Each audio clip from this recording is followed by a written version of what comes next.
Reserve bank of India के नए rules 1 अप्रैल 2026 से लागू होने जा रहे हैं, जिससे ऑनलाइन ट्रांजैक्शन सिस्टम पूरी तरह से बदलने वाला है। आज के टाइम में डिजिटल पेमेंट्स बहुत आसान हो गए हैं। QR कोड स्कैन करो और पेमेंट हो जाता है, लेकिन इसके साथ फ्रॉड केसेस भी बहुत तेजी से बढ़ रहे हैं, जैसे कि OTP स्कैम, सिम स्वैप और फिशिंग। इन्हीं रिस्क को कम करने के लिए RBI ने अब स्ट्रिक्ट सिक्योरिटी गाइडलाइंस लागू की हैं। अब सिर्फ OTP काफी नहीं होगा, बल्कि हर ट्रांजैक्शन में कम से कम 2 सिक्योरिटी फैक्टर्स भी जरूरी होंगे। इसमें पासवर्ड, पिन, बायोमेट्रिक्स जैसे फिंगरप्रिंट या फिर फेस ID, सॉफ्टवेयर टोकन या हार्डवेयर टोकन भी शामिल हो सकते हैं। इसका मतलब है कि अगर किसी को आपका पिन भी पता चल जाए, तब भी वो बिना दूसरे फैक्टर के ट्रांजैक्शन नहीं कर पाएगा।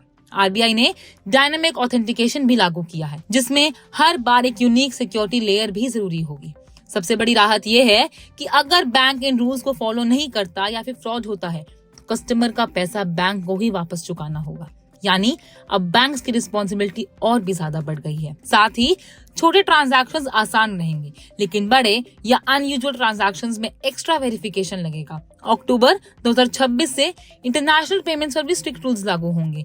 ओवरऑल देखा जाए तो ये बदलाव आपके पैसे को ज्यादा सेफ बनाने के लिए रखा गया है।